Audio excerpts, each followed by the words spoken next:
produtor. Pode começar. Vamos lá. Gente, é com grande prazer que nós hoje temos como palestrante, no nosso ciclo de conferência, o professor Dr. Leandro Freitas, do Jardim Botânico. O Leandro, ele realizou o doutorado dele em Biologia Vegetal na Universidade Estadual de Campinas, por fim da sua banda. Pode isso, Leandro? No Rio de Janeiro, onde coordena o INCT referente à polinização. Ele tem, e aí, com conhecimentos de conservação e uso sustentável de polinizadores. Ele atua como docente nos programas de pós-graduação em botânica, do Jardim Botânico, e em ecologia da UFRJ, que é o programa acadêmico, e em biodiversidade, unidade de conservação do Jardim Botânico com o ICMBio, que é um programa de cunho aí profissional. É bolsista do programa cientista do nosso estado, da FAPEST, já foi previamente cientista do nosso estado também.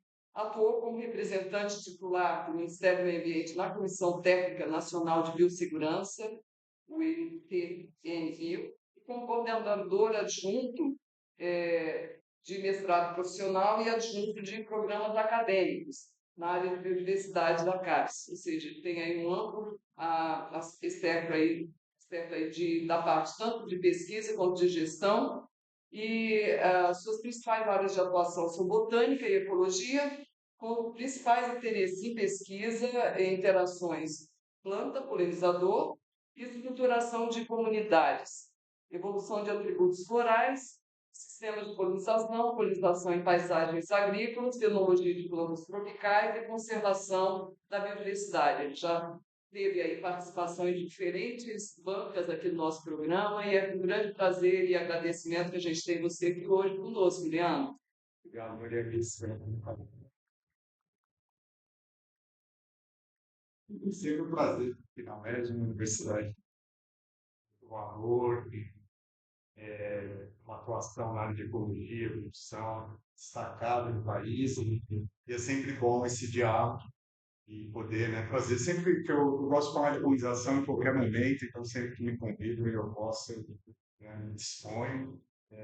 Espero que vocês aproveitem. Eu trouxe uma ideia de um panorama geral do sistema de colonização e do sucesso reprodutivo em comunidades naturais e sistemas agrícolas, que é uma linha de pesquisa que eu tenho atuado, né, também na ecologia aplicada. E esses exemplos assim envolvem principalmente trabalhos que a gente desenvolveu, o grupo e as outras referências.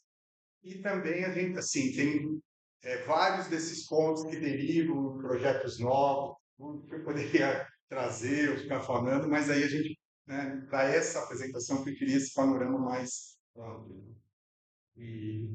Então, resgatando, né, essa diversidade de plantas no mundo, né, isso é algo bastante marcante nas paisagens terrestres de todo o globo, a grande diversidade de espécies e a grande diversidade de formas florais, particularmente nas angiospermas, as características mais diversificadas, os atributos mais diversificados ao longo da evolução foram as flores. Isso está relacionado diretamente à polinização, né? Vocês todos conhecem essa frase famosa do Darwin, em relação a essa radiação evolutiva muito rápida das angiospermas a partir, né, de um período de tempo cretaço, em que você tem uma coevolução difusa com os polinizadores. E isso é tão marcante que, se você voltar à questão das sinapomorfias, né, ou seja, aquelas características que definem um grupo na sistemática das angiospermas, quase todas estão ligadas às flores, né? Flor é o grande advento evolutivo das angiospermas, e essa irradiação, essa grande diversidade está relacionada diretamente aos polinizadores, a polinização e a diversificação de polinizadores. Esse é o trabalho. Existem menções à polinização Bíblia, em textos antigos, gregos, mas esse é um trabalho considerado, né, no âmbito da ciência moderna, esse trabalho do Sprengel, em 1733, que dá o início ao conhecimento sobre colonização. Então, esse é o frontispício, né, que é uma capa que se tem na frente das obras, que era muito comum antigamente, e aí você tem toda uma diversidade de flores, né, e dos animais polinizadores, do outro lado, relacionados a essas flores. Então, nesse trabalho, é onde primeiro ele relacionou que as flores tinham relações com grupos diferentes de animais.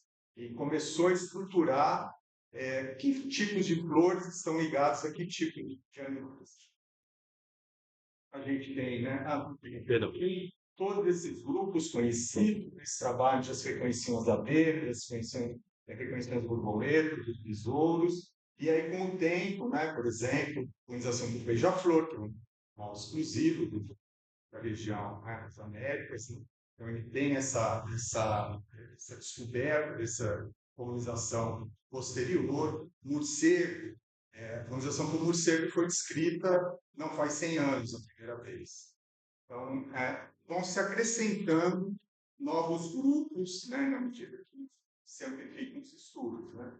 Tem alguns grupos que a gente não espera, né, por exemplo, marsupiais, outras aves, na África é muito comum, aves que pousam, né, já que ocupam um pouco esse sistema de polinização que aqui é com os beija-flores. Trips podem polinizar, estão sempre dentro das flores, algumas vezes podem polinizar. Enfim, e a gente também tem algumas coisas surpreendentes. Recentemente, 2 anos atrás, se trouxe essa possibilidade de uma perereca aqui na Mata Atlântica polinizar bromélias. Não está caracterizada ainda a polinização, mas está caracterizada a visita e a aderência de pólen no bicho. Primeiro passo. Bem, isso tudo deu base ao que formou o grande arcabouço conceitual do século passado da colonização, que são as síndromes de colonização. Elas foram descritas inicialmente por Stefan Vogel, que é um grande pesquisador da área, que conheceu uns anos atrás, ele foi o principal colonizador do século XX. Ele escreveu uma monografia com 17 anos de idade, que era da Alemanha, foi para a África do Sul, e lá fez um estudo e uma monografia, e aí que definiu a ideia de síndrome que valeu por toda a última metade do século passado. Essa obra ficou popularizada, né, dentro da ecologia, essa ideia, esse conceito, dentro da obra do Peggy van der Biel, que, na verdade, tomaram esse texto em alemão do Vogel e, né, escreveram de uma forma mais didática, mais pedagógica, esse livro em inglês. Então, esse livro. Bem, a síndrome, vocês já devem ter ouvido falar, alguns devem conhecer bem, ela basicamente relaciona as características dos animais, aqui peguei um exemplo da epidemia, com as características das plantas. Então, você vai ter uma planta noturna, você vai ter um odor mais forte, porque isso é usado em sinalização floral, mais do que as cores, igual o morcego enxerga. Tem seguidores, tudo, mas não faz tanta diferença para eles. O que importa é o contraste de brilho que as flores têm, não as cores. Enfim, né, em grande quantidade, porque tem um requerimento alto energético. Então, esse é um exemplo e isso foi feito para todos os outros grupos. Essas são as síndromes, né, mais amplas e conhecidas, tem subdivisões dentro dela. Dentro da microfilia de abelhas, você vai ter uma síndrome que são as euglossines, que são aquelas abelhas de orquídea que cometem odores em orquídeas e em outros grupos de plantas, não muitos, e usam esse odor para a atração das fêmeas. Então, é algo muito específico. Aí as flores vão ter uma especificidade muito grande, porque o recurso que ela oferece é o próprio fomático, é o próprio odor. né? Então, mas essas são as grandes, as abióticas, né? E as envolvendo animais. Bom, e aí você tem, ao longo do tempo, estudos que caracterizavam as síndromes em um determinado local. Aí a gente começa a entrar na estrutura de comunidades. Como se distribui o sistema de comunicação nas comunidades? Essa é uma questão importante, tanto na caracterização como no funcionamento das comunidades, porque essa interação, obviamente, ela determina a produção de sementes e frutos, na maioria das plantas, né? A gente tem em torno dos trópicos, a gente tem uma porcentagem altíssima de plantas que dependem de polinizadores, e que, mesmo quando vai ter um vento, há uma dependência da polinização, e toda essa estrutura vai acarretar na estrutura das populações de cada uma dessas espécies e na estrutura da comunidade. Da mesma forma para os animais. A maioria das plantas oferece um recurso alimentar, existem outros tipos, mas esses recursos vão influenciar na própria estrutura populacional dos animais, e isso gera uma dinâmica também na comunidade. Então, né, a dinâmica da comunidade vai estar influenciada por essas interações. Aqui é um exemplo em um campo de altitude, na Serra do Mar, na Serra da Montanha, que fica aqui na divisa entre o Rio e São Paulo, mostrando uma diversidade de sistemas, né? Então, você tem abelhas grandes, como pombos, diversas abelhas pequenas, esses são tite, né? Abelhas que a gente chama média, uma flor que só secreta pólen, aqui essa é uma flor de néctar, você tem sirfídeos, você tem outras moscas, tem vespas que vão em plantas como a canasterácea no fundo, que são plantas que têm um acesso fácil ao néctar, e de forma que ela é mais fenotipicamente mais fácil de ser polinizada por diferentes grupos. Aí você tem vespas, também tem uma flor como essa, né, Apocinácea, silvedácea, antiga, que tem um sistema de exposição do pólen muito específico, então que a retirada do pólen já é mais específica. A gente nota que esses animais eles carregam pólen de outras espécies, muitas vezes. Não sei se aqui dá para ver. Temos um beija-flores, temos flores muito grandes, como aquela, a maior flor da comunidade, um Teácea, e flores diminutas, até menores do que essas asteráceas, flores beija-flores, secretárias, e qual o tamanho é outra característica. A quantidade de flores, o display, ou seja, como essas flores estão agrupadas e apresentadas. Tudo isso tem influência ou no mecanismo de polinização ou na atração dos polinizadores, que é algo fundamental nessa dinâmica. Bem, aí, naquela comunidade que eu mostrei, você tem muitas relações generalistas. Em qual sentido de generalização? Especialização e generalização é um termo muito usado em ecologia, mas vale a pena tomar cuidado, assim, ter atenção, na verdade, de como usá-lo. Porque existem diferentes formas de classificar algo especializado generalista, né? Você vai ter desde as ideias mais restritas de nicho em relação ao uso de recursos, mas você tem nas interações, por exemplo. Na herbivoria, você pode ter uma especialização que é no número de espécies que ocorre interação, mas não no aspecto químico. Enquanto você pode ter uma generalização até maior, em termos de número de espécies, mas que tem especialização química, ou seja, são apenas plantas que secretam tem certo grupo de substâncias que são herbivoradas ou não herbivoradas por aquele organismo. Então, essas diferentes classificações de especialização e organização também valem para a polinização. É a fenotípica, é essa das interações em número de espécies, nas interações com os grupos de polinizadores. Você pode ter uma espécie polinizada por 20 polinizadores, mas todos eles são abelhas de um certo grupo. Abelhas benipolines ou abelhas euglocine. Agora, você pode ter um outro com as mesmas 20, que envolve um beija-flor, duas abelhas, 12 borboletas. Então, existem diferentes formas de ser especialista em generalista. E esse é um caso de especialização. Um tipo de especialização nas abelhas tem a ver com as fontes de pólen que elas utilizam.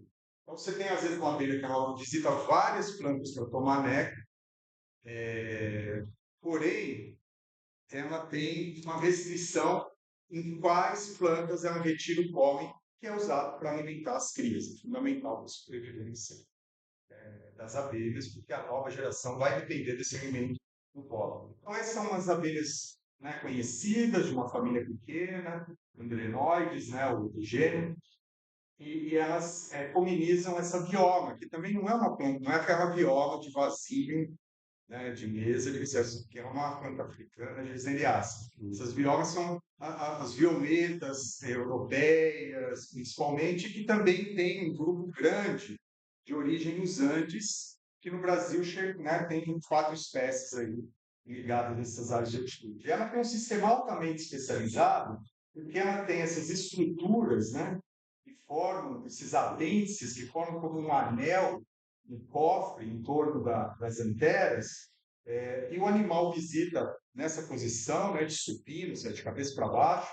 e ele tem que empurrar esse gancho, e ao empurrar esse gancho, cai um pouco de pó, o pó cai no corpo do bicho, e acaba sendo uma relação especializada em termos das espécies, dos grupos, do pólen que elas procuram e do mecanismo, né? Outros animais acabam não chegando. E ela tem aquele esporão, que em muitas espécies, tem espécies que esse esporão é largo, grande, um calca, né? É uma mariposa com a língua longa para tomar. Isso é muito reduzido. Muitas das flores nem tem. Por quê? Porque praticamente a planta já não produz mais néctar. É muito pouco néctar, essas abelhas buscam basicamente pólen, mas os machos dessas abelhas, uma abelha solitária, muito funcional, os machos não ficam no ninho, né, no caso. São abelhas solitárias, mas elas têm lá um local de reprodução e fica colônia. Então, os machos, em geral, ficam próximos desse ninho para buscar o acasalamento. Nesse caso, eles ficam na própria planta, eles dormem dentro da flor, né? Porque eles ficam esperando a fêmea aí. Então, são casos bem especializados. Mas, como eu falei, naquela comunidade que você tem, e isso está em muitos estudos, em muitos locais, em muitas plantas, na visão de síndrome do século XX, final do século XX, isso era praticamente ignorado, negligenciado, era não enxergado. Questão da ciência, né? Os fatos e os eventos, os fenômenos, em tese, estão aí desde sempre. Mas para a ciência, é muito comum que ele só exista a partir de determinado momento que você tem uma teoria por trás, uma hipótese por trás e passa a ser observado. Então, interações que existiam, que eram observadas por conta do arcabouço de síndrome, que é um pouco idealizado na questão de as especializações de um grupo e outro, eles não eram percebidos, eles não eram, muitas vezes, relatados. Eram, sim, os textos diziam. Os polinizadores efetivos como tal. A planta também é citada por tal, que não devem polinizar. Então, só falava isso. Né? Já, a priori, seus efeitos. Isso é muito importante, porque a gente carrega todos esses arcabouços, de certa medida são preconceitos, né? E isso às vezes obscurece a percepção de fenômenos da natureza. A gente tem que estar sempre atento a isso, do quanto que a gente realmente está observando algo, do quanto que a gente está adaptando aquela observação para uma ideia pré-concebida que a gente traz. Então, esses são exemplos. Moscas, besouros, abelhas, vespas.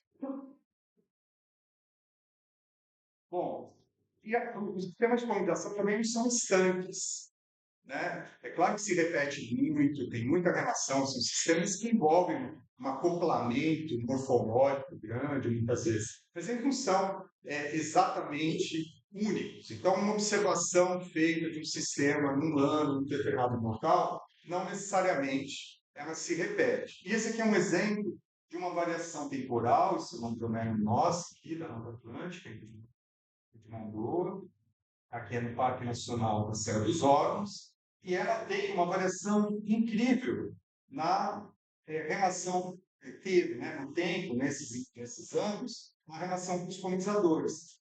Então, você tem alguns anos, você vai ter os beija-flores, né, como os principais, vão ir 2018. Em outros anos, você vai ter as abelhas como principais e algo equilibrado. Aqui, os beija-flores são os principais, mas teve um outro grupo, abelhas que sequer polinizam e que foram, né, meliponíneas, que foram visitados mais frequentes, ou seja, quem roubava o recurso. Não todo mundo que chega a uma flor, que visita uma flor, é um flor. Ela pode ter um papel antagonista maior do que o, às vezes só antagonista. Às vezes, no balanço entre mutualismo positivo ou negativo na interação, vai para o lado negativo. Né? E é o caso dessas plantas, a gente isolou. As flores que eram visitadas só por esse bicho nunca produziam fruto. Então, era um antagonista total. Só ia mais roubar o pólen. E teve um ano que ela foi mais frequente. Né? Depois ela foi mais rara. Enfim, a gente encontrou uma grande variação e encontrou que você tem uma contribuição entre um e outro, porque no sistema generalista você pode ter uma caracterização, é generalista, mas esse aqui é o principal. A abelha visita, mas os beija-flores são os principais polinizadores. E você pode quantificar isso. A gente quantificou isso, então teve um ano que era 2:1, né? Entre os beija-flores e as abelhas. Depois virou 9:1, praticamente. Se a gente só mede esse ano, a gente fala, não, essa condição contribui ocasionalmente, contribui com uma porção pequena. A gente foi para o outro ano, os abelhas contribuíram com 75%. Elas já passaram a ser o principal, 4 vezes mais, uma quarta parte. E depois, em 2008, foi beija-flores novamente, praticamente sem contribuição dos abelhas. Então, essa é uma outra dinâmica que tem nos estudos. Bom, aí voltando um pouco, esse é um trabalho do grupo australiano de 23, em que eles, com a abordagem da macroevolução desses sistemas, vamos dizer assim. A gente está falando na diversidade dos sistemas dentro das espécies, e eles fazendo uma classificação mais ampla, né, de entomófilo, né, insetos, vertebrados, vento e água, eles mapearam isso na filogenia das angiospermas, e aí eles puderam calcular o quanto que houve de mudança nos sistemas.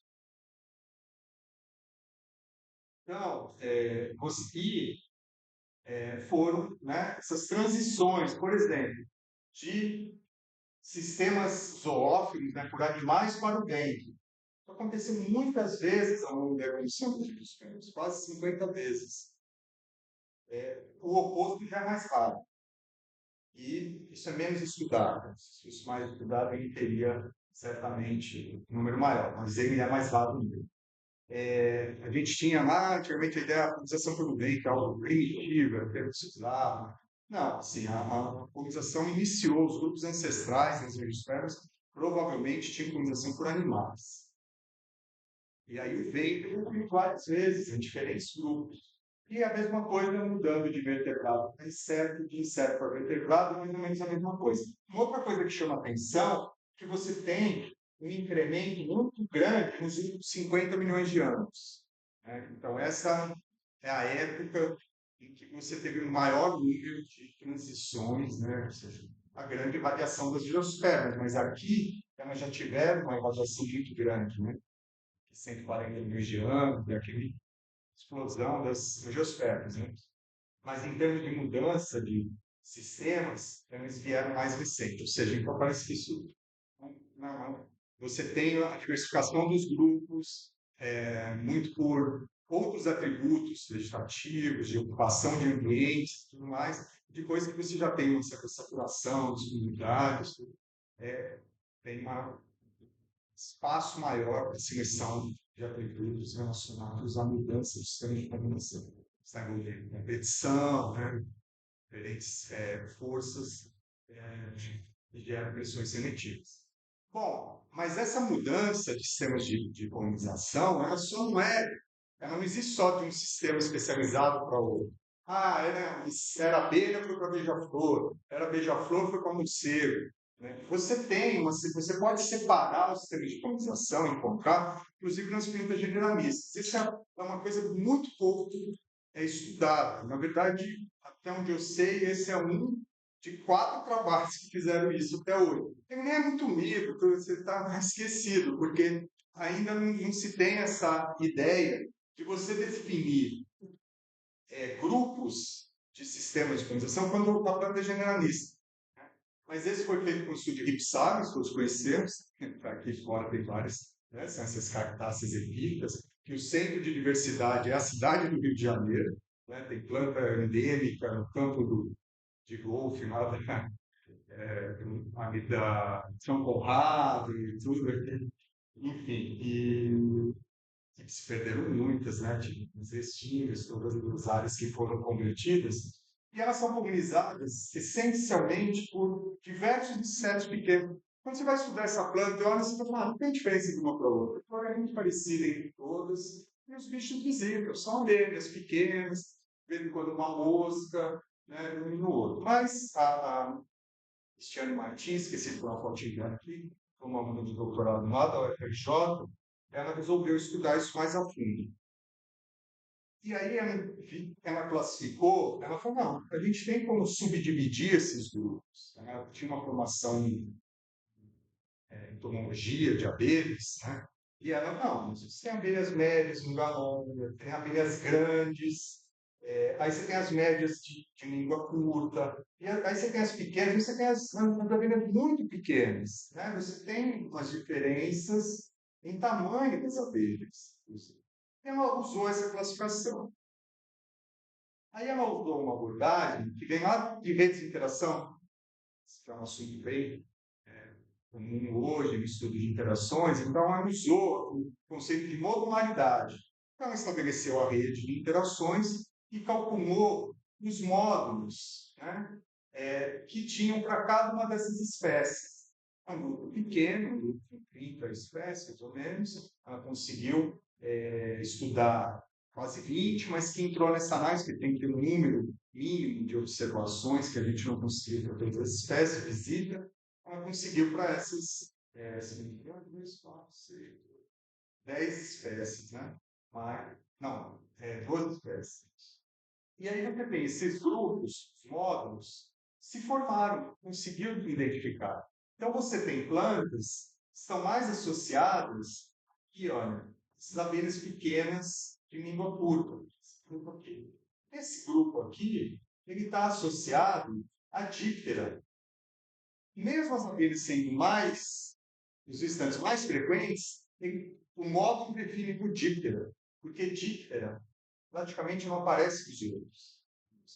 Então, identificou 4 módulos, e aí, plotando isso na homogeneia, a gente chega à ideia de que o ancestral comum provavelmente estava nesse módulo, dominado por abelhas pequenas, e esse módulo ele se manteve nesses ramos aqui, nesse ramo aqui. Aqui houve a mudança para o módulo 2, ovas moscas. Aqui ele se manteve, e aqui tem uma nova mudança para o módulo 4, que já envolve umas abelhas maiores.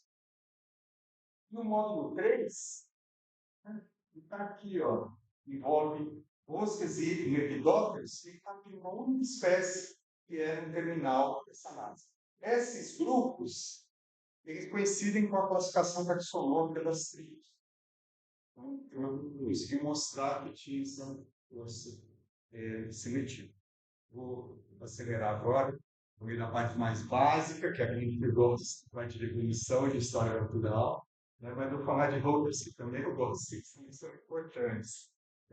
Uma questão fundamental dessa intervenção de colonização o efeito no sucesso reprodutivo. E esse efeito pode ser muito variável. E um conceito-chave é esse aqui, imitação comum. É basicamente o seguinte, a diferença entre o máximo que a planta poderia produzir, se ela tivesse um serviço de colonização em quantidade, em qualidade no topo, contra o que ela efetivamente está produzindo. Né? Essa diferença que isso tem outras implicações, mas de ordem mais direta, basicamente o que a gente está buscando é a caracterização dessa diferença entre o que ela produz na natureza e o que ela poderia produzir. Quando isso é estatisticamente diferente, a gente diz que há uma limitação política.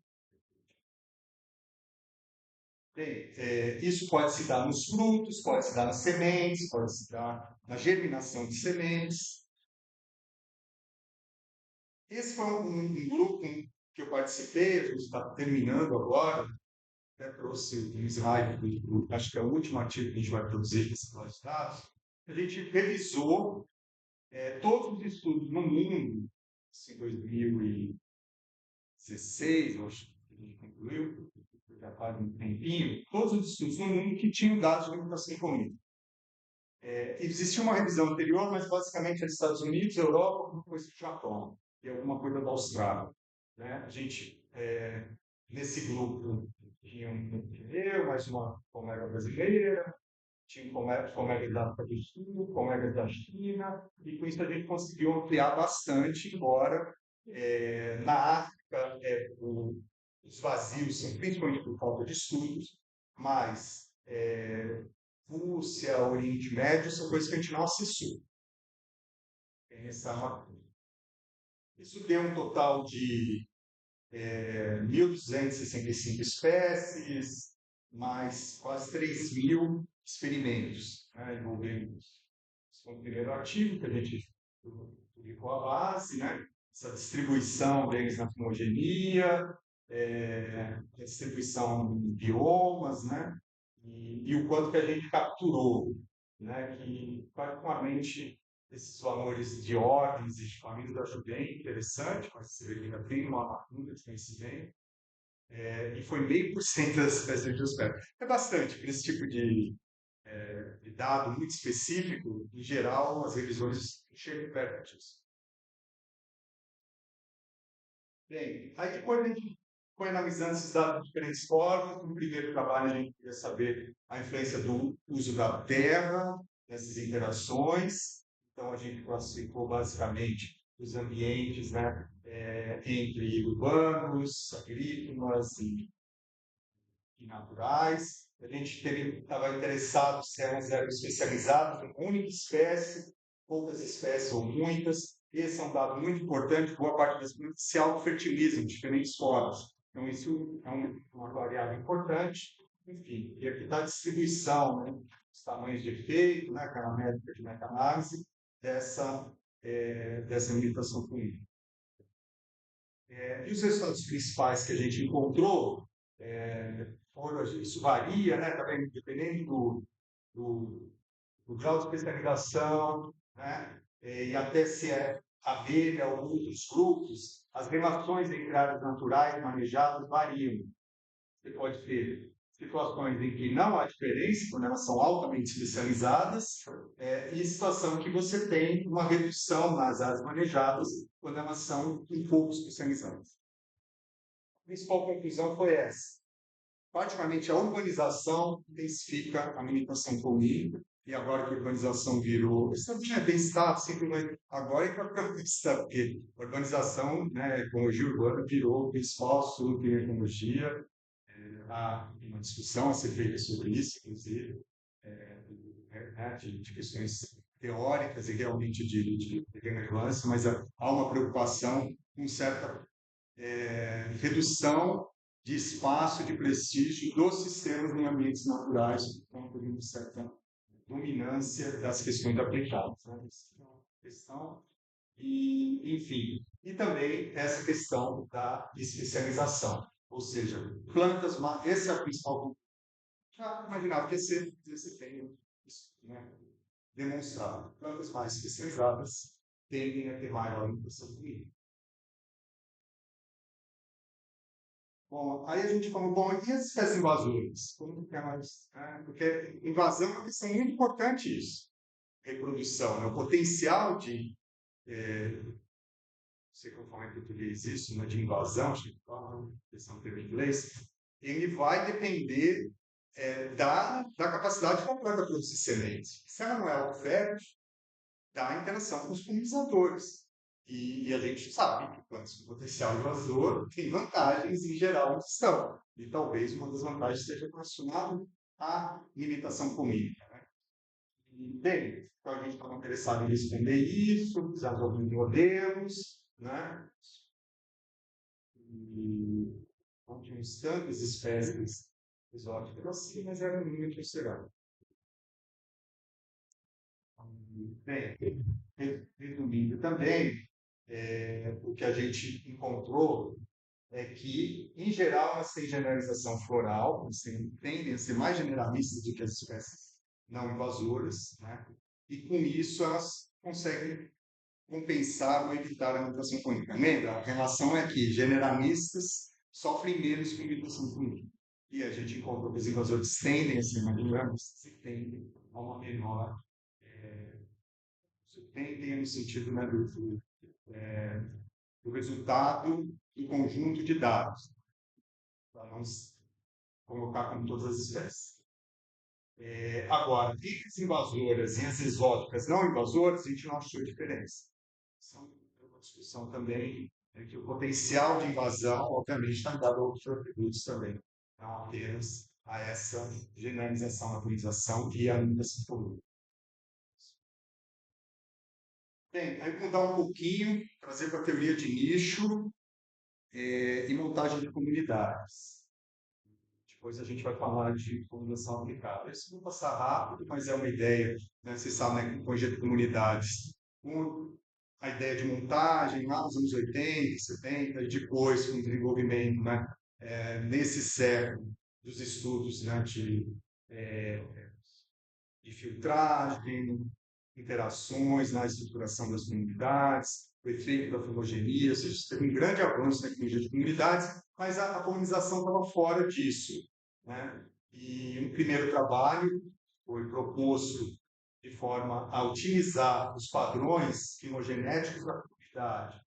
A ideia dos traços evolutivos, convergente ou conservado, e aí se chegar no processo dominante, seja exclusão competitiva, seja filtragem de hábito e facilitação que acabam dando padrões semelhantes. Né? Também, obviamente, os processos neutros.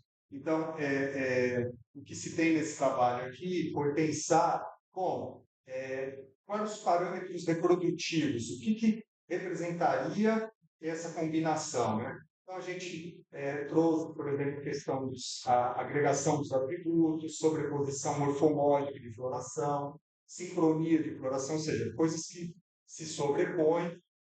Quando isso está relacionado a um maior sucesso, você pode pensar em facilitação.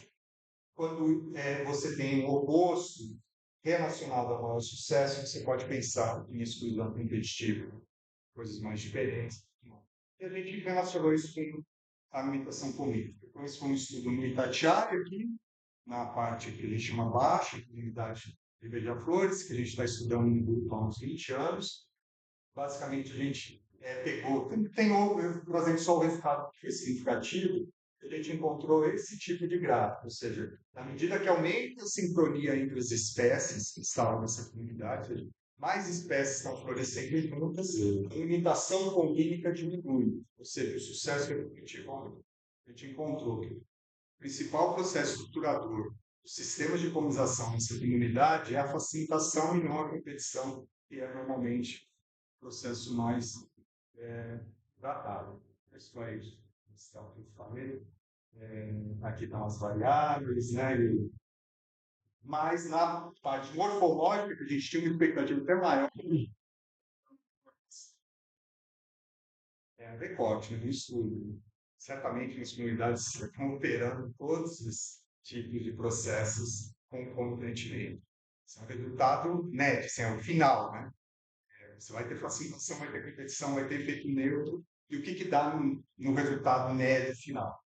Bom, aí voltando naquela base de dados, a gente explorou uma outra questão. A partir de uma pergunta naqueles brainstorms, em happy hour, se desaparecessem os colonizadores do planeta, né? Tinha toda aquela preocupação, declínio das abelhas, declínio, crise da biodiversidade. Então, a gente comparou, né, o sucesso de flores, os estudos que tinham, a gente ampliou a nossa base, flores isoladas, ou seja, as plantas que conseguiam se autofertilizar, né? Em comparação às que né, não conseguiam e como que estava a distribuição da alimentação comunitária. A gente teve mais de uma espécie, e, enfim. E aí a gente encontrou aqui os resultados, né, dessa autofertilidade e da alimentação comum. Assim, também passando rápido, o resultado mais impressionante é esse, esses dois. Primeiro que um terço das plantas não se reproduziria. Ou seja, você tem um terço das plantas que não tem qualquer produção de sementes sem a presença de polinizador. Mas mais grave no sentido assim, de funcionamento das comunidades é que 50% delas sofreriam uma redução de 80% ou mais do sucesso. Chamou de limitação política extrema. Ou seja, mais de metade das espécies, elas dependem muitíssimo dos polinizadores. Então, isso é um resultado assim, crucial para o entendimento, né, dos impactos da crise da biodiversidade, da perda de cultivadores, da disrupção das interações. Né? Aqui estão analisados os atributos, aí você tem as que são mais suscetíveis, né, a essa limitação, então você tem os grupos que você vai ter mais oportunidade de reproduzir, como as árvores, então elas têm resiliência maior, né? E aí você já tem também a discussão autoférteis, enfim. Mas e os grupos ervas também mais vulneráveis, algumas causas assim. O principal é essa ideia aqui.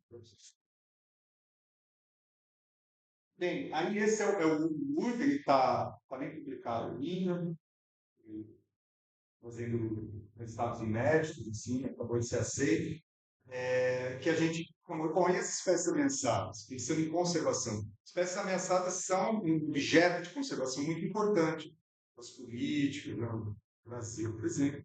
Tem isso como algo central. Agora, suas listas de espécies ameaçadas, tem os seus planos de ação para a conservação de espécies, para a conservação de territórios de especial interesse, que tem muitas espécies ameaçadas. E aí a gente, né, refinou aquela base e comparou as espécies que estão ameaçadas e que não estão. A gente encontrou o resultado que a gente já imaginava, que já tinha alguns estudos prévios indicando isso, né, que a gente tenha uma quantificação mais precisa, e 26%, a limitação econômica é 26% maior nas espécies ameaçadas que não ameaçadas. Aí fica um pouco daquele efeito, né, que vem primeiro, se isso é causa, se isso é efeito, isso é difícil de resolver. A gente tratou de abordar essa questão por análise de caminhos, para né, buscar esse efeito de causa, e o que é mais provável é que a conjunto de atributos que levam uma espécie a ser ameaçada ocasiona uma maior limitação. Mas um resultado interessante é que os efeitos foram mais expressivos justamente nas espécies asiáticas e em ambientes temperados. Isso é uma questão, não ter um resultado pelo não ser nos trópicos. Né? E isso é um ponto sim, né? Porque a gente tem menos estudo, deve ter algum efeito disso, mas talvez a situação de alta diversidade nos trópicos leva a uma certa condição de vulnerabilidade das espécies ampla, né? Mas muito além das espécies que estão listadas como ameaçadas. As espécies nos trópicos são naturalmente mais ameaçadas, então a diferença entre um grupo oficialmente colocado pelos TRDC como ameaçado e as demais, muitas vezes é mais tênue do que nos ambientes temperadados em que você tem muitas espécies com grande abundância, e aí você delimita melhor as espécies ameaçadas. Bem, aqui eu vou fazer um breve propaganda. Esse é um projeto que a gente começou ano passado, um projeto grande, que é sediado no Jardim. coordenação na UFPE, que envolve dezenas de pesquisadores no Brasil, no exterior, que é um INCT, né, que são esses nacionais, o Ministério da Ciência e Tecnologia tem como um programa importante, e que, em geral, são em temas mais amplos, e a gente conseguiu demonstrar essas questões que eu apresentei, que eu vou falar agora da agricultura, a relevância da colonização teve um INCT, ele está dividido em 5 eixos, cada um, né, que interagem entre si, e aí eu convido vocês a seguir nosso Instagram e a, né, visitarem a página porque tem as informações. Bom, aí vamos falar um pouco da questão aplicada. Eu posso. 10 minutos. Você não pode. Pode. A gente começou um pouquinho mais tarde. Tá bem. Tentar falar em 10. Bom, isso todo mundo, né, conhece, são dados demográficos, esse incrível aumento da pressão dos recursos naturais advindos do aumento da população, embora as pressões maiores vêm da forma, né, de ocupar o planeta e da absurda concentração de renda no mundo.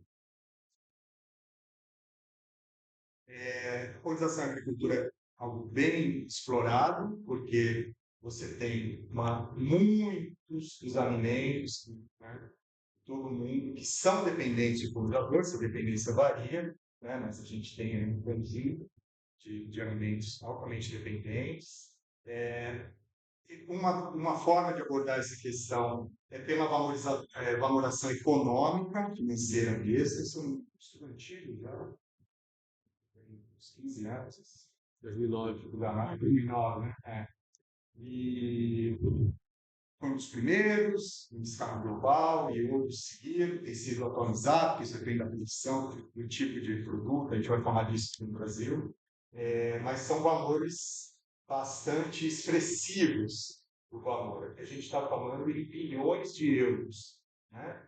Quanto você tem de valor econômico da produção e quanto você tem de valor econômico ligado à colonização, os diferentes tipos de produtos.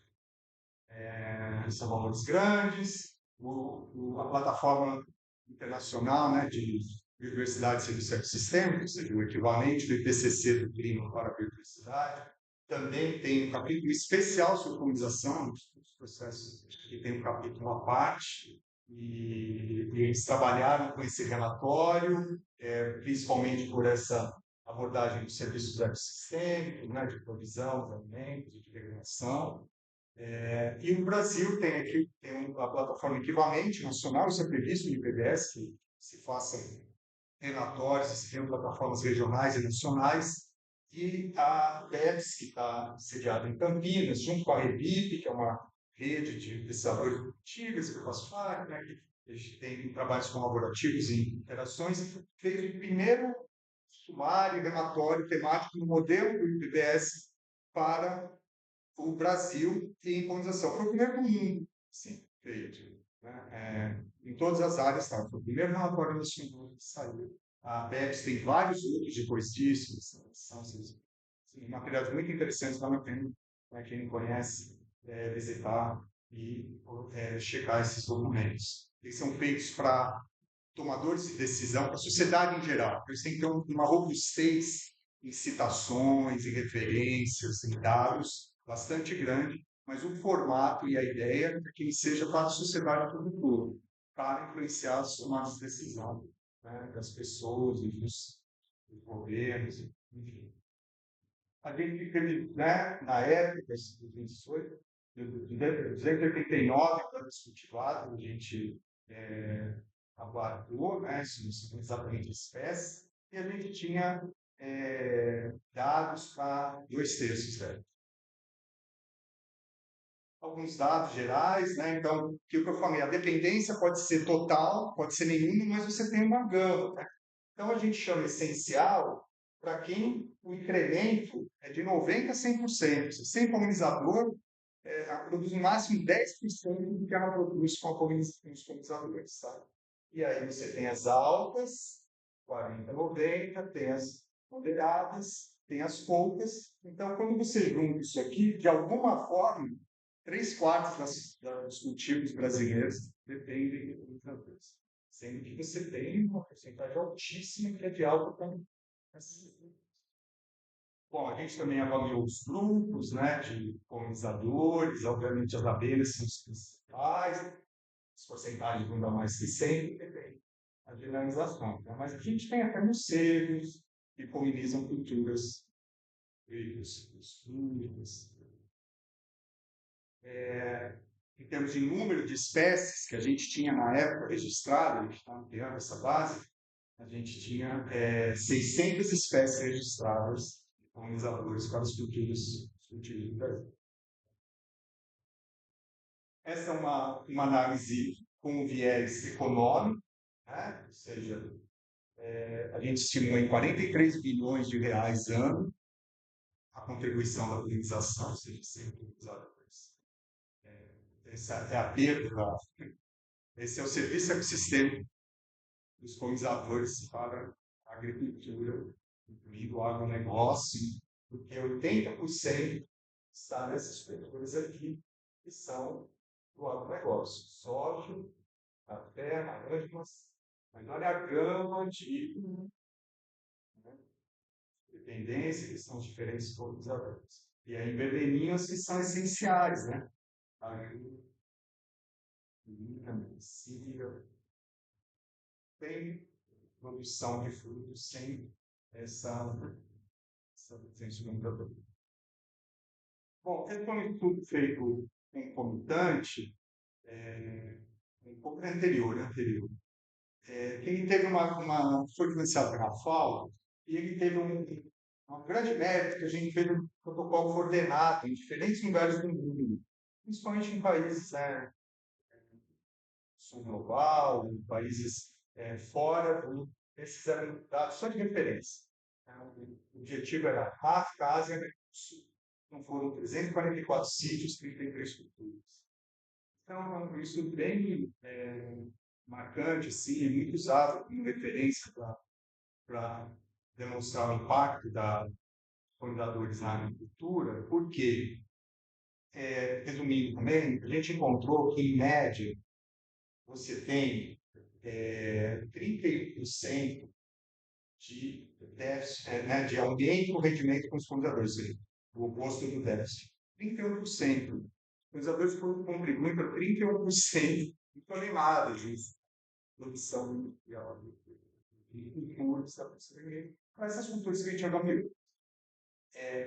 E o mais interessante desse trabalho é que a gente tinha outros dados, por exemplo, uso de fertilizante, uso de agrotóxico, práticas culturais, e a gente conseguiu separar e influenciava na produção fora da polinização. Então, esse dado é exclusivamente da contribuição dos polinizadores. Você tem entre a menor produção registrada e a maior, 75%, 76%, dessa diferença é dada pelas práticas tradicionais. Incremento na produção, fertilizante e tudo mais. Mas você tem 1/4 dela, que é a presença dos polinizadores. E aí a gente está falando de presença natural. Não é com manejo, não é com comunicação.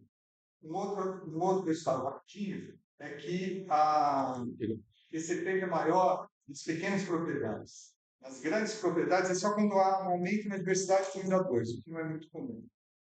Nas grandes propriedades que têm monoculturas, mas o principal é na agricultura familiar.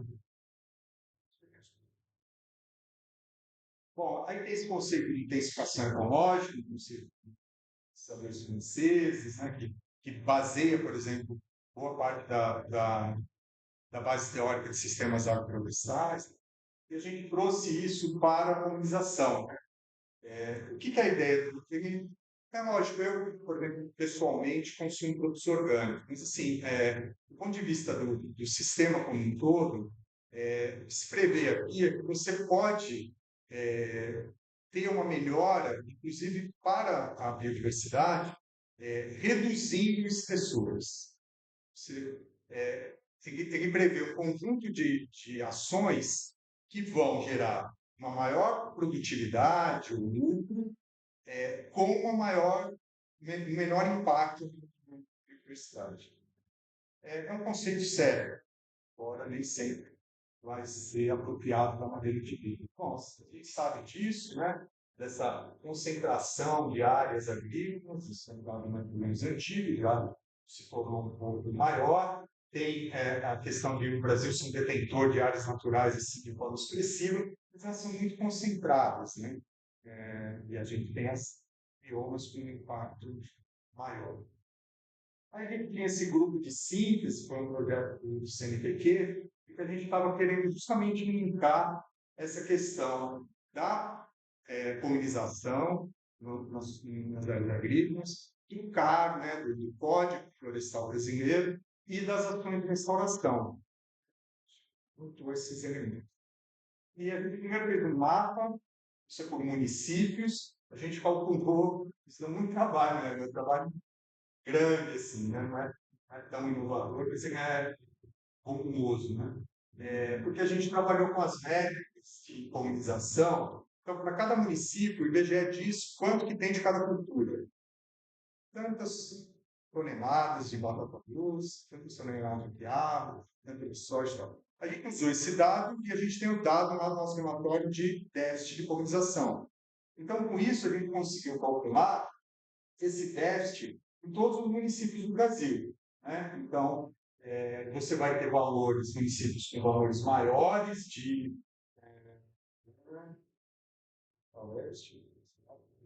da demanda de colonização, ou seja, quanto elas precisam, de acordo com essas culturas, aqui de diversidade e tudo mais. A gente combinou esses dados com os dados de áreas verdes. A gente também tem esses dados para isso.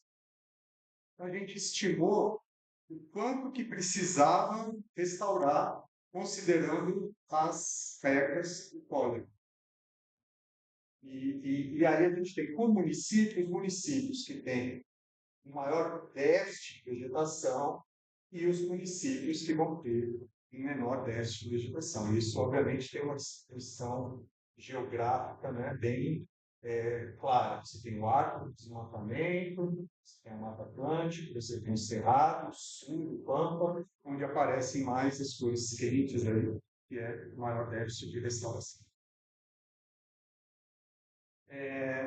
Bom, a gente sabe que esse efeito de paisagem nos serviços ecossistêmicos, né? Então, você tem paisagens que têm maior quantidade de áreas naturais, paisagens com menos, leva a uma perda da diversidade de polinizadores, conversão, e leva a uma perda na produção. Você tem conhecido, vários trabalhos que tratam disso, né? Exploram essa estrutura de paisagem muito diferente. Aí, a Kátia, que era na bolsista desse projeto, ela pegou aquele primeiro trabalho e falou, não, vamos espacializar isso melhor. E vamos trabalhar com o conceito de demanda e provisão do serviço ecossistêmico, né, serviço de colonização. Então, a gente tinha os dados aqui das culturas, dos déficits, das áreas verdes, e a gente trabalhou com o conceito de fluxo para provisão. Por quê? O serviço de colonização, ele vai, a partir de uma área natural, você tem um estoque de polinizadores, ele vai funcionar até uma certa distância. Se você tem uma área que está 50 metros, uma área agrícola de 50 metros de uma área vegetada, tem um estoque de polinizadores, esse serviço vai ocorrer. Se ele está a 8 quilômetros, os polinizadores dificilmente vão forragear nessa distância ali. Então, a gente trouxe essa nova variável, que é a estimativa do forrageamento espacial em relação ao mapeamento. Então, a gente mapeou os mapas de área verde quase todos. Então, assim, anos de trabalho para conseguir processar isso. A gente trouxe esse conceito, né, que você tem a demanda. Quanto precisa do serviço? Você tem uma cultura de maracujá, né, totalmente dependente. Então, ela tem uma certa área. Então, aí a gente chega na demanda dela. Aí você tem o suprimento, né, o PEP, que é dado por o quê? Pela área natural que tem os polinizadores. Estão nas áreas naturais, eles precisam se alimentar fora da época de floração do maracujá, mas fazem linho. A isso, essa dinâmica aí, os dois, o fluxo, são um trabalho que o Jean Paul, né, da USP desenvolveu, e aí você chega na provisão, que é esse momento. Tá? Bom, aí a gente calculou, os municípios não têm, as questões de PGS, né, até melhorar esses gráficos, e aí a gente conseguiu calcular a demanda, né? Ou seja, quanto mais pico, né, maior a demanda dos municípios, e em 2006 e 2017, que a gente está interessado no censo do IBGE, e aí tem essas mudanças.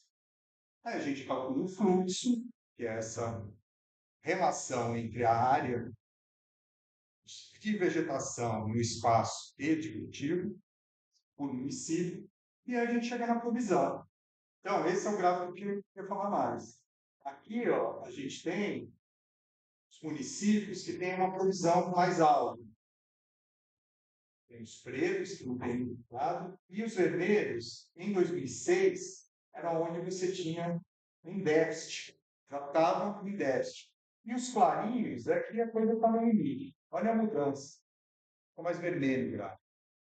Isso é 2017, antes dos desmanches de políticas ambientais. Nossa, isso é Estado. Tá? Então, pegando isso nos dois momentos, em gráfico, que são os municípios, né? Olha a quantidade de município a mais em 2017 que estava com uma produção negativa. Sabe esse gráfico? Vamos ver.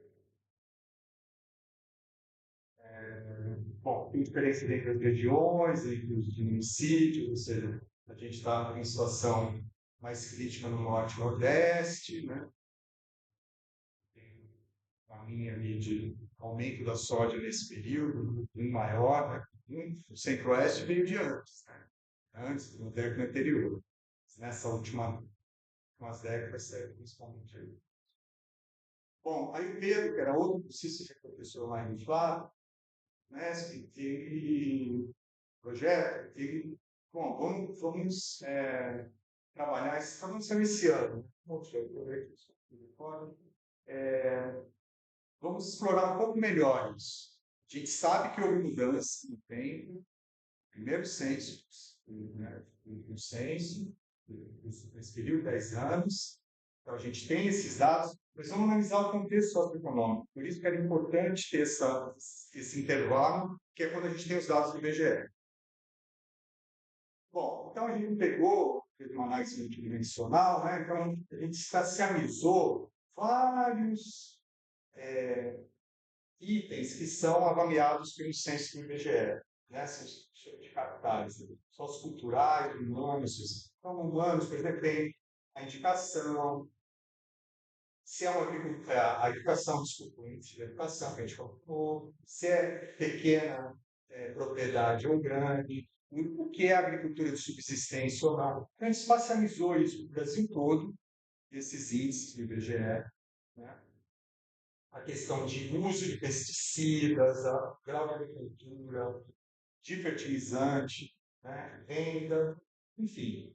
E aí a gente relacionou com a demanda de colonização também espacializada, com a provisão, que é quem trabalho interior, e com a diversidade de colonizadores. Em todos eles a gente mede a diversidade de colonizadores. Tá? A gente estava interessado nessas mudanças aí, de quanto esses capitais influenciaram. Bom, esse gráfico engana um pouco, é mediano, mas a gente encontrou que a demanda aumentou um pouquinho, entre o período. Por que a demanda aumentou? A demanda aumentou porque a gente, basicamente pela soja. Soja, ela não é essencial, não é moderada a contribuição dos colonizadores. Também em torno de 20% a produção de soja, a presença de colonizadores. Quando você teve uma expansão muito grande da soja, onde você tinha vegetação, onde você tinha cana, no estado de São Paulo, a cana era muito grande, cana sendo substituída, a laranja sendo substituída por soja. Onde você tinha cana, onde você tinha floresta, a demanda era zero, pelo vento. E aí você passa a ter uma demanda com a soja. Por outro lado, a demanda diminuiu porque você teve uma perda de áreas de culturas altamente dependentes de comunidades. Então, a soja entrou aonde tinha muita dependência e a soja entrou onde não havia dependência. O resultado final é quase de 0 a 0, mas ela aumentou um pouquinho essa demanda de colonizadores. Ela muda espacialmente, onde tinha mais, onde tinha menos, mas no Brasil todo. Agora, isso é impressionante. A diversidade, né, de serviço de organização, que representa a quantidade de culturas produzidas, a diversidade de culturas, isso é 6%. É o que está acontecendo na nossa matriz de produção. Então, isso mostrado no mapa, vai ter a demanda, vai ter a diversidade, né, e vai ter a produção. Então, no mapa você tem essa mudança, né? Aqui é a mudança. Está em vermelho, diminuiu a demanda. Tá? Em azul, pressão e você tem essa mudança aqui. Ao contrário, né? Está aumentando a demanda. Lá, expansão da soja, e aí a provisão, né? Então você tem lugares em que você aumentou a provisão, porque lembra, a provisão ela depende da demanda e do suplemento. Então, quando você tem um lugar que você não tem mais demanda, não tem provisão. Isso faz sentido na medida que você tem culturas que defendem. Então, esse mapa mostra uma grande mudança. Né? Mas nesse trabalho, isso já mostrei um pouco do outro, mas o que ele traz mais novo é acompanhar também as mudanças naqueles capitais. Né? Então, você vê, por exemplo, algumas questões como número de propriedades chefiadas por mulheres, teve um pequeno aumento nesse período. Agora, você tem outras coisas que são muito marcadas. Crédito, de 2006 para 2017, crédito rural, né, propriedades com acesso, caiu muito. O uso de pesticida aumentou bastante. Fertilizante, mais ainda.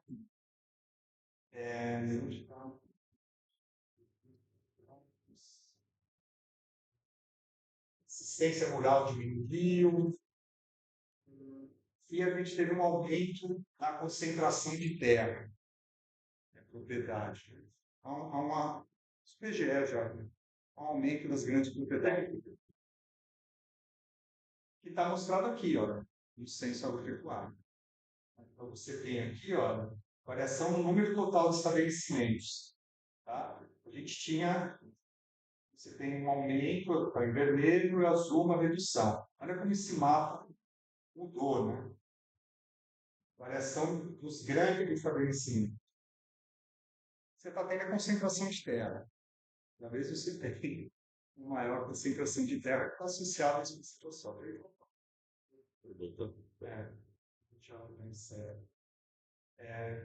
E a gente relacionou que desses fatores aqui, os quais se correlacionam mais, né, que é o que o dado tem, e a gente fez a correlação deles com aqueles padrões de demanda e de provisão. E o que mais explica é justamente a concentração de terra.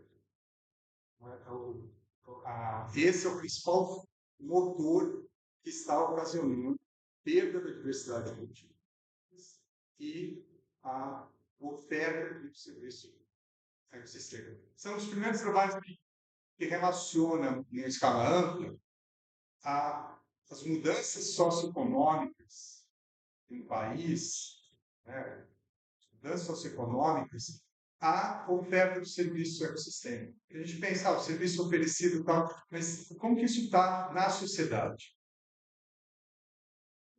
Na estrutura social e na dinâmica da sociedade. A gente demonstra que essa dinâmica da sociedade brasileira, em relação à mudança na agricultura, com maior incremento, redução da biodiversidade, redução do número de propriedades familiares, aumento das grandes propriedades em monoculturas de commodities, isso é um vetor que afeta a oferta de serviços ecossistêmico.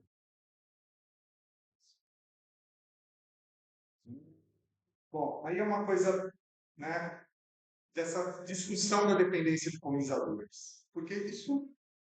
Bom, a polinizadora é fundamental, porque sem polinizadores não tem alimentos. Nossa agricultura não vai funcionar. Isso é uma resposta. Isso é só uma coisa similar, inteligência artificial, mas isso é real.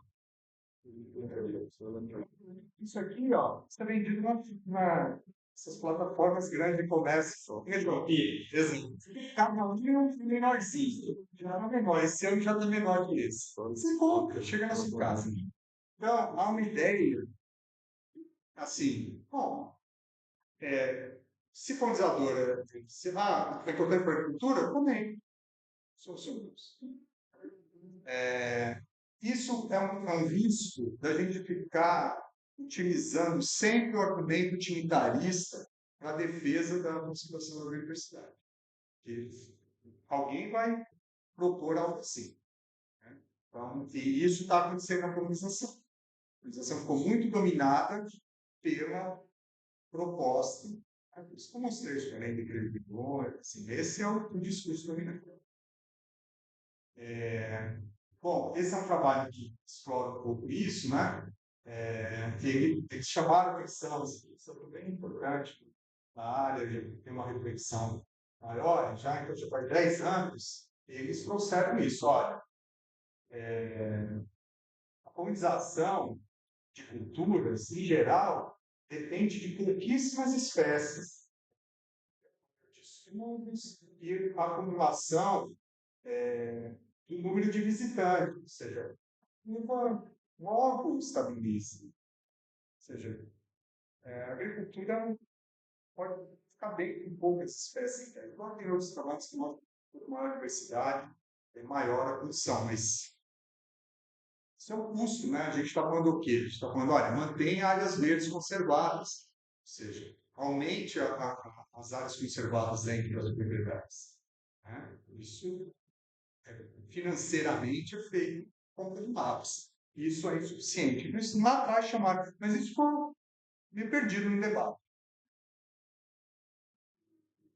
E aí, né, isso que eu tenho trazido, essa dominância que a gente tem tido na discussão do valor da biodiversidade, a ideia de serviço ecossistêmico ou de contribuição para as pessoas, né, ela tem esse risco, esse viés.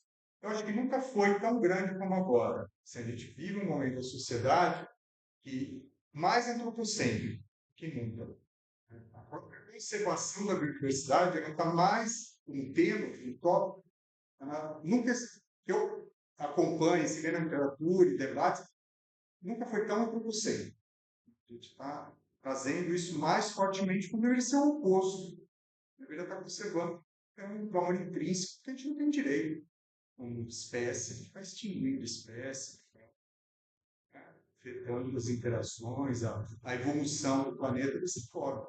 Então, assim, se a gente que é biofílico, que é da área, que trabalha com isso, que entende o valor intrínseco da biodiversidade, a gente está usando esse discurso, quem que não vai usar?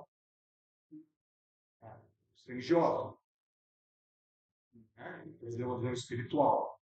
Então, isso é uma questão que tem que ser posta. Inclusive, os nossos programas de pós-graduação e tudo mais. A gente não pode reduzir a biodiversidade, a conservação da biodiversidade às razões antropocêntricas, a utilidade das espécies. Mas era um apelo mais ou menos um apelo capitalista, né?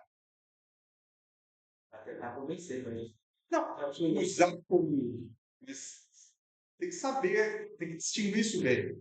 Quanto que você está se utilizando daquilo por uma necessidade, uma forma de conseguir o maior, e o quanto que isso se mistura e já não se sabe mais.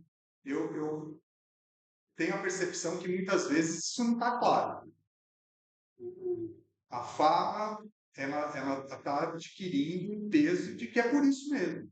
É por isso mesmo. Na medida que a gente só fala disso, só se apresenta assim para a sociedade, você pode até usar isso na negociação, mas não pode deixar Os caras estão fazendo um plano de polinização aí, né? Não estão aí, não vão fazer. Eu não conhecia aquilo ali, não, mas realmente, se você traz essa pegada capitalista, né, de você monetizar os serviços sistêmicos, e uma empresa vai lá e lança um plano de polinizador, Acabou o seu argumento.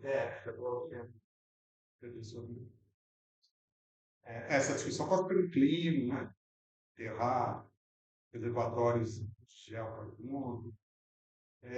Bom, aí só para a gente fechar, trazer essas coisas, né, que estão aí propostas na conservação, as diretrizes, né, da ONU, da biodiversidade, do meio ambiente, enfim. E a boa parte disso está relacionado à questão da organização e trago para essa discussão. Muito aqui está relacionado a esse viés utilitarismo. Bom, e aí entra essas questões que você está trazendo, né, com o capitalismo dominante, a globalização. Isso é incrível, porque isso aqui é feito no Fórum Econômico Mundial. Não é por ambientalistas, quem defende isso acima de qualquer coisa.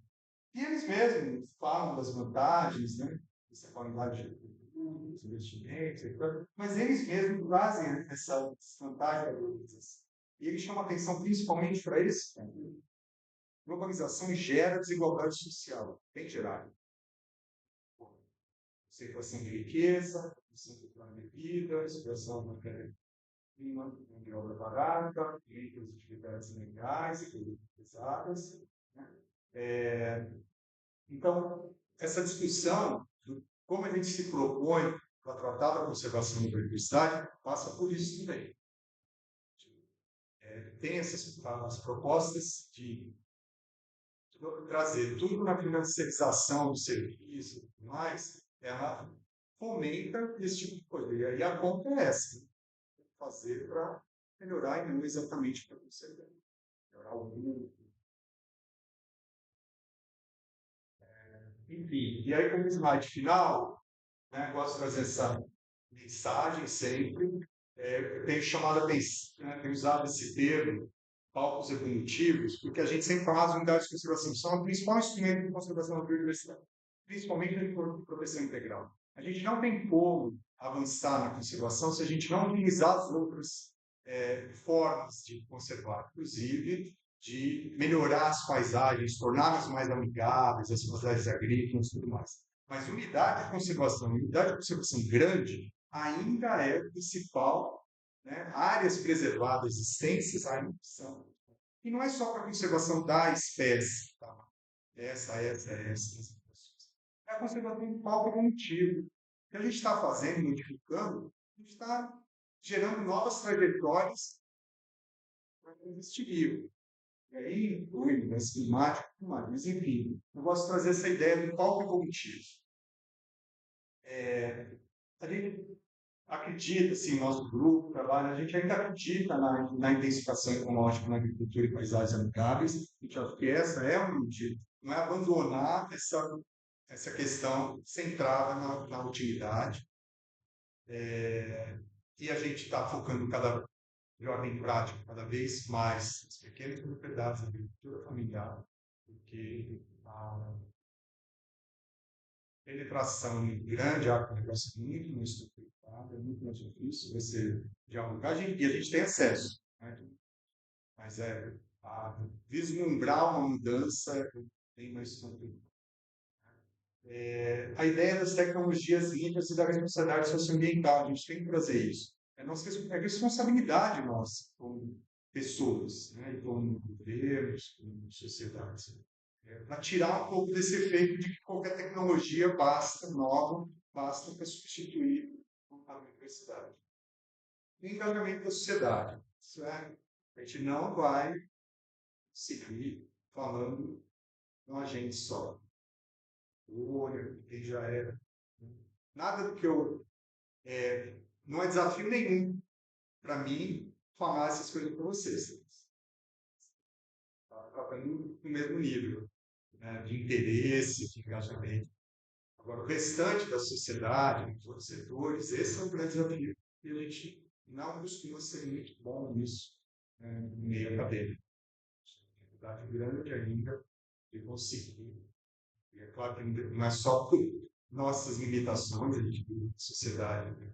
Esses dias estava vendo a percentual de analfabetismo funcional na sociedade brasileira. Texto, assim, isso é um desafio a mais que 4% resolver individualmente.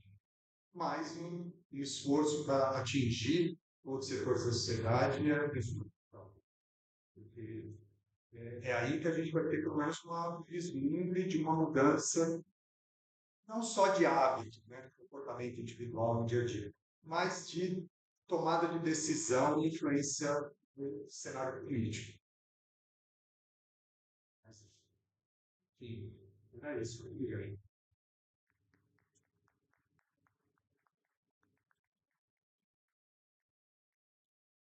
Muito agradecida por essa excelente palestra, que além do conteúdo científico que está lá no embasamento, que é sempre forte, que eu conheço bem como é que você trabalha, você trazer essa questão filosófica.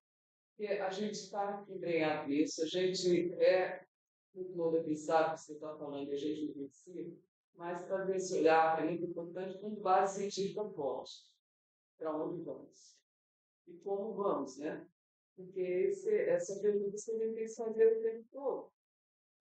Você colocou que aquele mapa que foi que fez aquele vários pontos de mundo, com diretrizes, uma das questões mais importantes, uma das questões importantes que hoje se visualiza é a questão da desigualdade social. Nesse ponto que eu queria tratar, a questão da desigualdade social e a questão de saúde.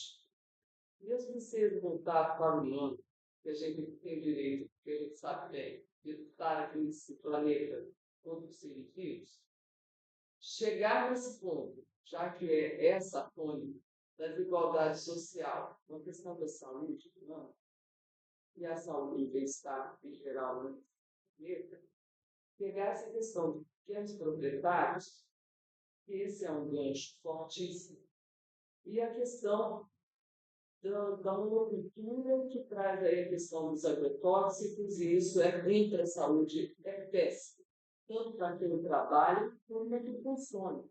Só é bom para quem vende. E quem vende não vai comprar os produtos sem agrotóxicos. Assim, esse lá de ouro que eles têm na porta. Essa é a verdade.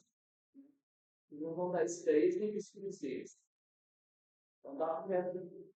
Então, essa questão, para ver esse ponto, igualdade social, ampliar ele beneficiar um pouco mais dessa agricultura familiar, e essa questão da saúde, porque a gente sabe que, havendo uma maior diversidade, que a gente tem na monocultura apenas o ciclo. Vamos lá, é milho, soja, trigo, mais.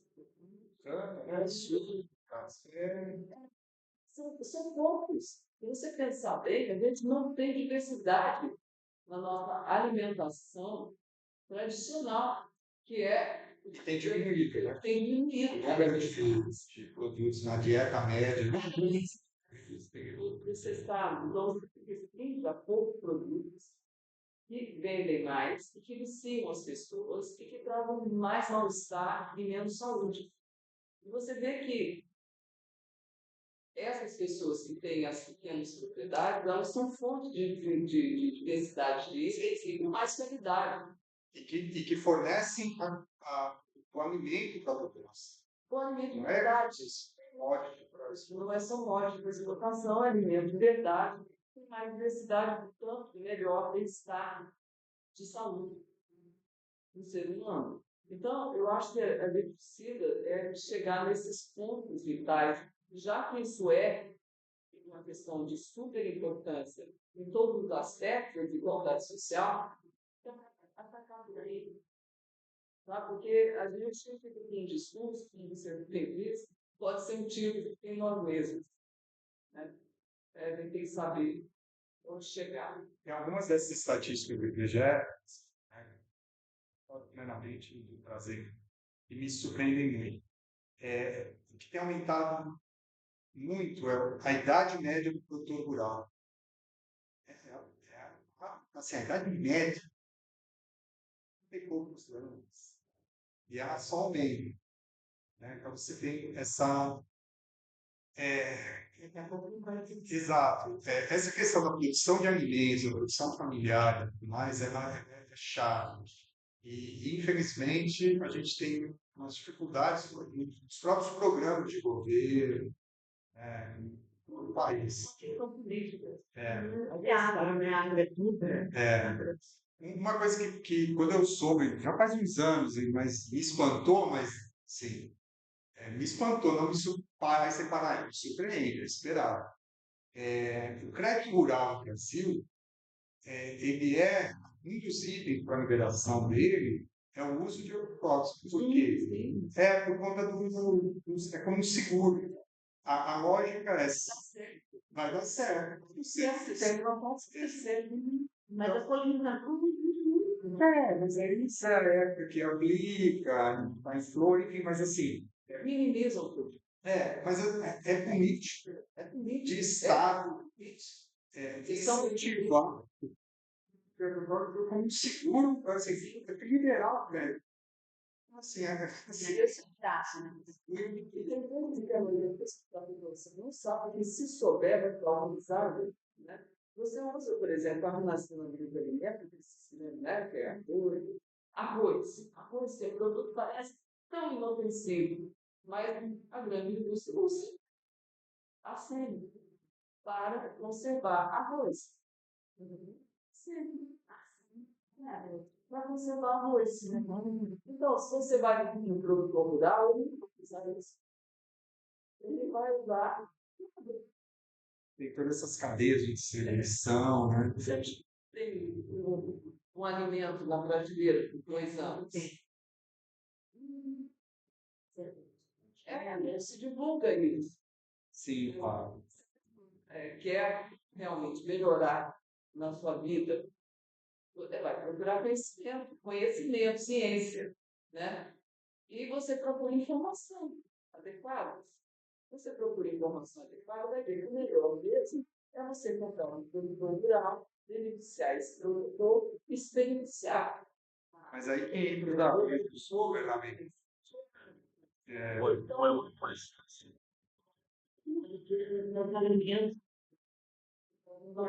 A gente estudou nesse projeto aqui em Grande, da FAO, a gente estudou produção de tomate, né? Desde Goiás, que é uma cultura para o extrato de tomate, para processar, até a produção de mesa, né? E aí é mais concentrada em Minas, São Paulo, e o Rio é um estado importante, no norte, no Mato Fluminense. É incrível, está no norte do Fluminense, né? Cidades em volta de Campos. Os produtores, a produção de tomate ali ia para onde? Ceasa de São Paulo. Sim, para comprar um tomate, um caseiro de tomate, tomate de Campos, supermercados de Campos, ele saía ali, do lado, ia até São Paulo, e aí ele voltava de São Paulo para o supermercado. Nossa. Então, são várias questões, né? O cooperativismo, que não é muito desenvolvido na maior parte do Brasil, que permite uns arranjos melhores, do próprio governo, que é uma coisa que foi desmantelada, foi perdendo força já há bom tempo, mas foi desmantelado a partir de 2017, que eram os estoques de alimento. A gente está sofrendo isso por conta disso. O preço do café, a inflação dos alimentos, ela essencialmente passa por essas flutuações que não teve.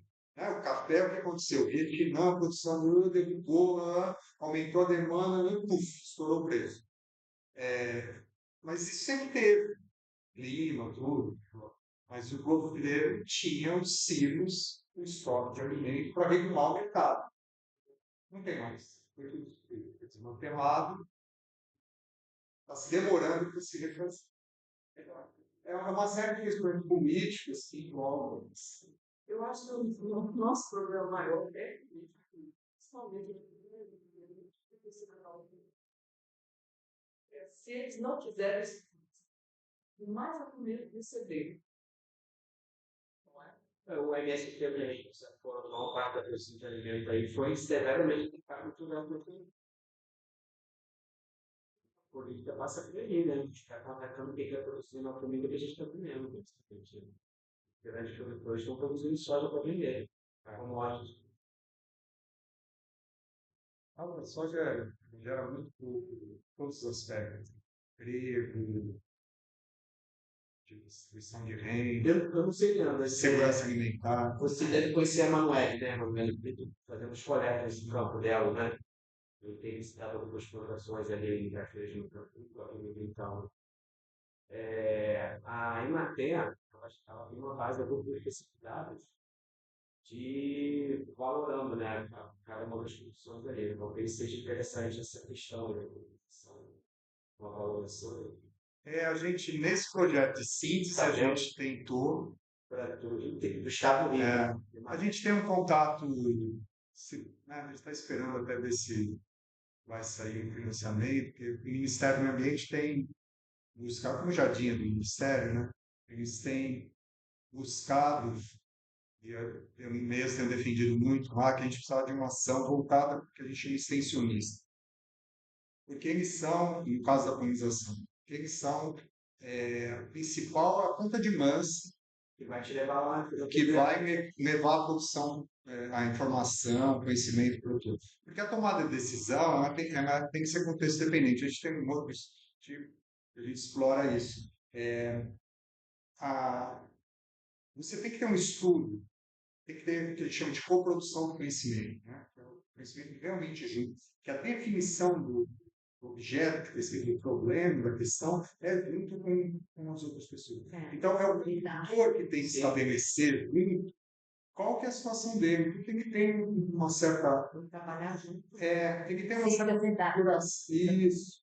Ele tem uma configuração de paisagem da propriedade dele, dos vizinhos, do tipo de produto, do mercado que da condição financeira que ele tem de investimento ou não, do que há naquela região de entrada de recursos via ONG, né, via projetos financiados do governo, diretamente, que possam financiar, por exemplo, uma restauração ecológica.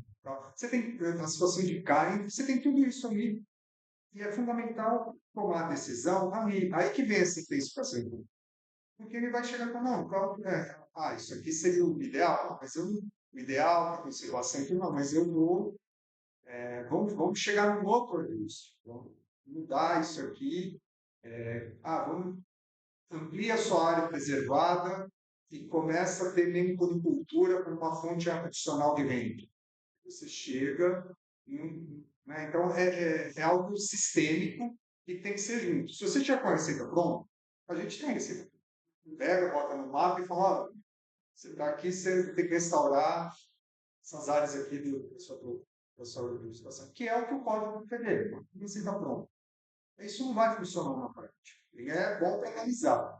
Na prática tem que estar no chão, e esses extensionistas são as melhores pessoas para fazer isso. Mas a gente não conseguiu até agora viabilizar isso. Tem que até mesmo, a Matel sempre faz justamente esse Embrapa também. de chegar lá. Chegar na engrenagem, não. Então, a Embrapa, ela Só fez ela vai lá, não vai. A Emater, ela vai contigo Na de novo terra. no mapa, assim.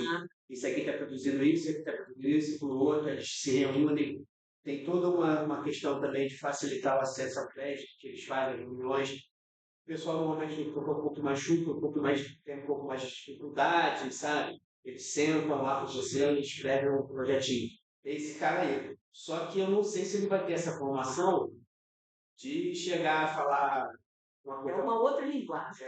Eles são a maioria, alguns são agrônomos, a maioria são técnicos agrícolas. Isso aí. Vai olhar o currículo das escolas técnicas de agricultura. É isso aí. Eles não vão ter essa É a formação. agricultura intensiva. Apesar disso, é muito comum, o que você falou aí, eles agregarem com produção de mel. Sim, mas que nem a gente, nesse NCT, por exemplo, a gente está na meta de minimizar o efeito de apis. Apis é tratado Isso, como se fosse. A gente pensa em apis, a população, a população pensa em apis em geral, os produtores, como se fosse milho, arroz, uma, uma coisa cultivada, ali que está ali restrita e tal. Apis é como jaqueira, é uma espécie exótica invasora. Esse problema é Ela está em todos os ambientes naturais, dominando muitas vezes as interações. A maioria das redes de interação no Brasil vai ter apis como principal visão. Então, essa questão da apicultura, ela é mais uma fonte de estresse ambiental. É um dia muito largo, às vezes, entendendo esse conceito. Tá Muito é bom. Tem muitos que criam abelhas nativas, tá? Isso Mas a maioria é arte. 70% de vezes. Tem muita gente que cria realmente também abelhas nativas. O mel é delicioso também. Só que a menor quantidade, o meu rendimento dá. tem que ter uma questão cultural, assim, de incorporar isso, tanto desde o consumo até, desde lá do início, produção e tudo para consumo.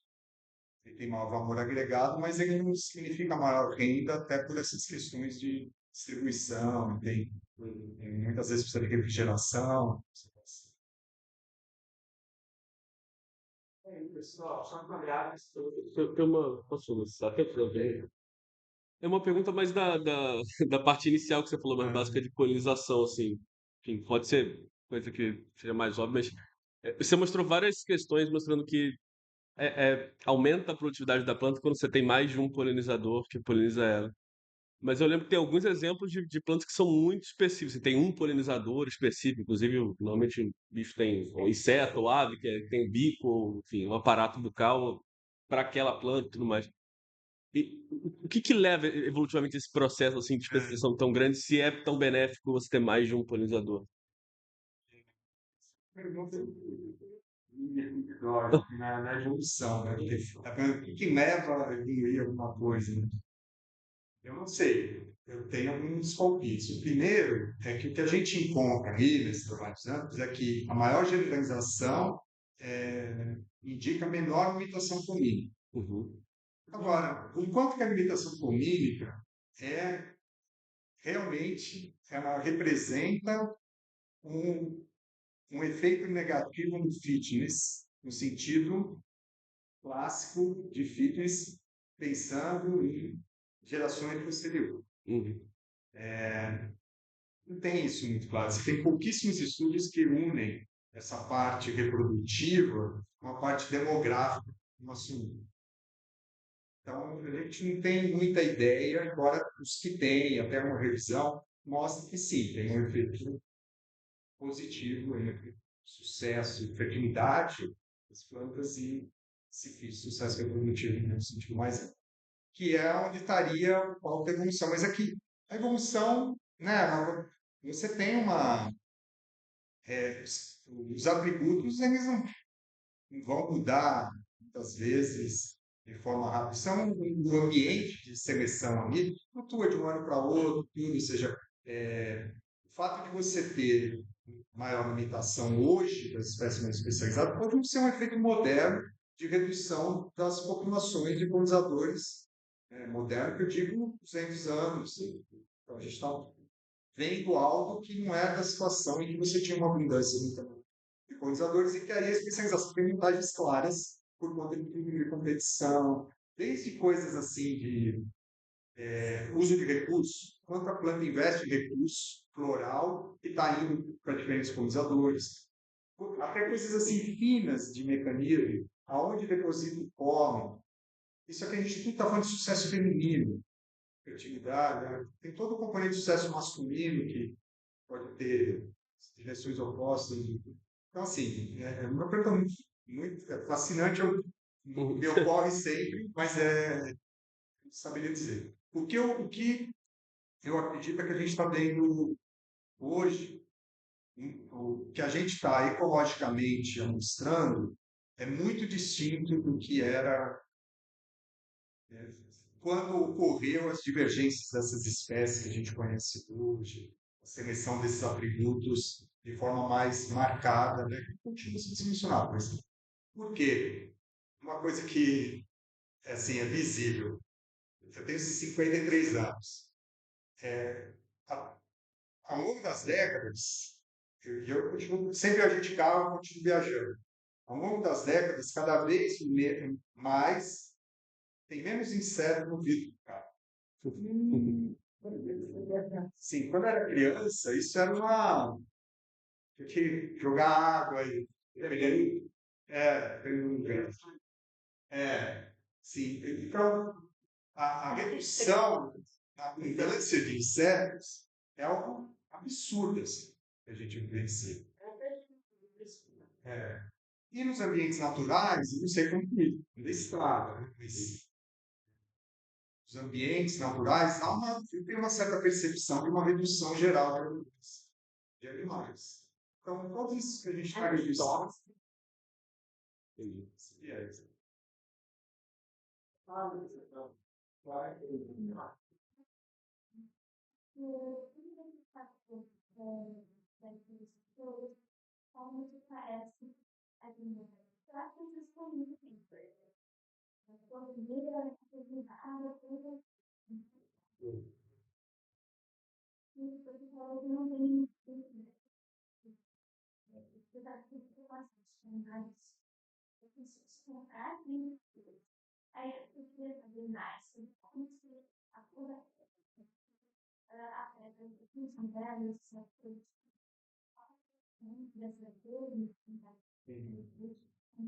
Não, a minha Sirene está dando o exemplo dos morcegos.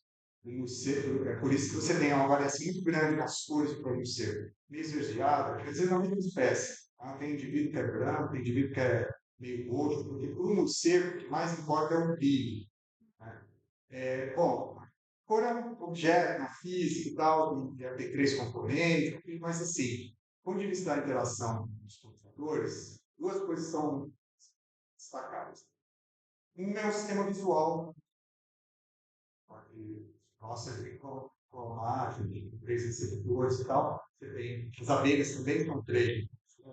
Elas têm um deles no V, lá nos comprimentos de ondas mais baixos. E a gente tem um mais longo. E é por isso que a gente detecta muito mais o vermelho do que as abelhas. Então, esse sistema visual, você vai ter um contraste que a gente chama de contraste cromático, que é cor da flor com o fio. Às vezes, na flor com a flor. Muitas flores que a gente vê branco, ela tem um anel no meio de recepção de UV, de absorção de UV, e a periferia reflete o UV. Então, ela vem como alvo, que a gente está vendo só como alvo branco. Então, essa relação de sistema visual e contraste com o fundo determina principalmente a visitação a curta distância. A longa distância, o que você tem, que funciona é o contraste acromático. Seria como os tons de cinza. Se a gente pegasse aqui a foto nossa e desse lá no programa, no Photoshop, para ficar em escala de cinza. Essa diferença entre as tonalidades de cinza é que gera contraste acromático, que é o que os fotogramadores percebem a longas distâncias. Então, aí muda um pouco dessa sinalização do livro. Mas, sim, as cores são fundamentais como sinalização visual, que se junta com o outro, a maioria dos sinalizadores, e tem alguma relação. Então, sim, você tem flores vermelhas, nesse tom mais avermelhado, assim, ligados aos beija-flores. Eles percebem muito bem essas coisas, mas eles percebem outros também. Mas como é pelo universo, como as abelhas não percebem bem, isso a seleção foi agindo, a pressão seletiva, para colocar, levar esse atributo das flores de beija-flor para o vermelho. E aí você vai ter uma gama de outras coisas. Mas as outras associações, você não tem muita coisa específica para grupos, está uma visão mais assim. Você vai ter É,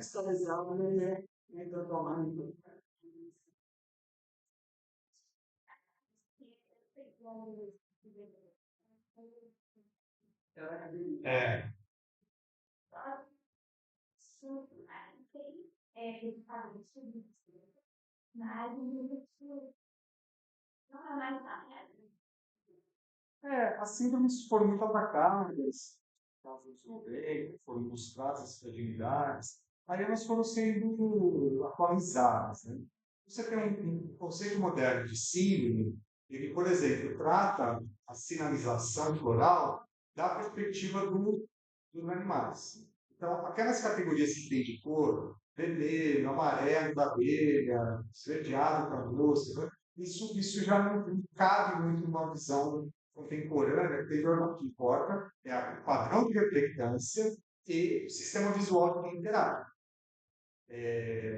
Então, em geral, as síndromes não são mais regras. Né? Chegou uma hora no debate e pensou, não pode ser para você considerar.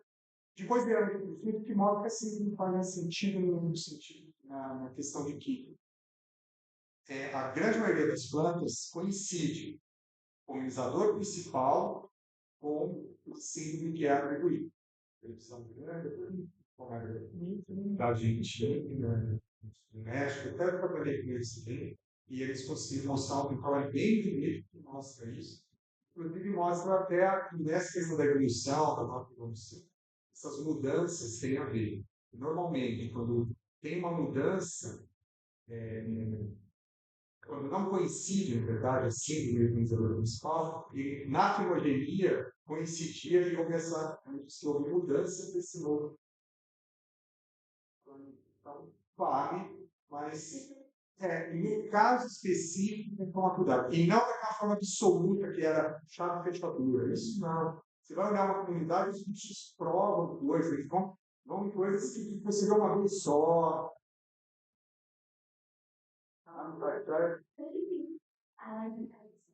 Tem muita generalização. Interessante que mostrou, né, que o cedo, como varia, né, de um ano para o outro. Não está esperando.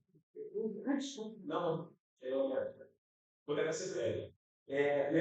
Só uma reflexão assim, até com base em você trouxe de maneira da hora de quer no antropocêntrico, da universidade e tal. Eu costumo até evitar o termo serviço ecossistêmico, eu prefiro falar benefício ecossistêmico, porque serviço me soa muito neoliberal, assim, né? Eu sei de sal aqui, mas, enfim, né? Mas a minha pergunta tem a ver com uma percepção, que aí não sei se foi explicar, é que a busca do significado ecológico, de revista de seleção, mais do que agora, tem muito sentido. O que ela tem aquele formato, ela tem aquela curva de revista de seleção, gente, gosta delas, e etc.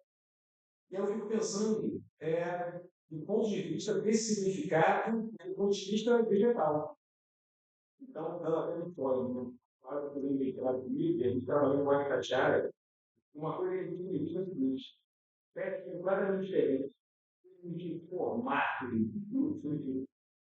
quando a gente faz a comparação das características funcionais das flores e das folhas das mesmas espécies, as flores de todas essas espécies, completamente distintas, por tamanho e por aí vai, todas elas têm um alto uso conservativo de água.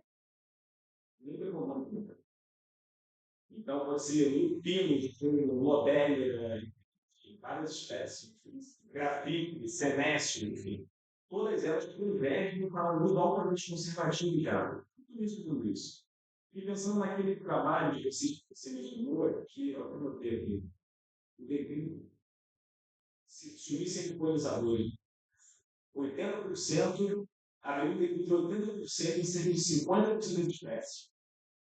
Mas eu fiquei pensando, eu falei, tá, beleza, a gente retirar polinizadores, 80% e 50% delas. Mas pensando em hoje de bacana, você tem, eventualmente, algumas espécies em que as piolhos podem ser altamente sensíveis à seca. Esse declínio pode ser ainda maior. Mas o declínio poderia ser verdadeiro? Porque, assim, se sei lá quantos cursos diversos, tem órgãos reprodutivos que podem ser altamente resistentes à onda de calor, a secas eventualmente. Então, para aquela flor, mesmo que os polinizadores vários deles surpreendam, mas aquele órgão, sanidade é, se aquele órgão é altamente resistente a você, até que ponto não daria tempo, esse tempo aí, claro, não daria tempo para que pudesse ocorrer aquela mudança que você mencionou, daquele trabalho de elementólogos. Enquanto caso aqui houve mudança, de mudança do vento para animal, para mim, certo isso. Então, até que ponto esse declínio pode ser potencializado, ou até mesmo retardado, dependendo assim, desse ponto de vista ecofisiológico do órgão, do atleta. Quem sabe? Uma perspectiva que eu acho que eu não conheço a literatura. A discussão mais no tempo em relação à evolução do sistema. Sempre foi assim. E porque essa estrutura que você diz da resistência durante a vida da flor, né? Sim. Em tese, você ter uma longevidade maior, isso é uma longevidade floral. Ela aumenta a possibilidade de novas interações. E é o que acontece com a lei de altitude. As plantas aqui na Baixada, elas vai durar um dia, a maioria dura mais, alguns dias. Então, já tem, você tem esse, talvez nesse caminho, talvez você conseguiria pensar. Eu penso assim, Você pensou. a longevidade está lá, mas a longevidade pode crescer em política que é eventualmente reduzir em função da incapacidade daquela figura de resistir ao seca que a gente quer. Então, você economiza a água, o leite fica mais quente e perder aquele órgão tudo ali. Então, nesse sentido, né, até que ponto mesmo, quais são as características fisiológicas que tinham essa longevidade? E essa longevidade muda, ela é muito restrita a uma mudança ambiental.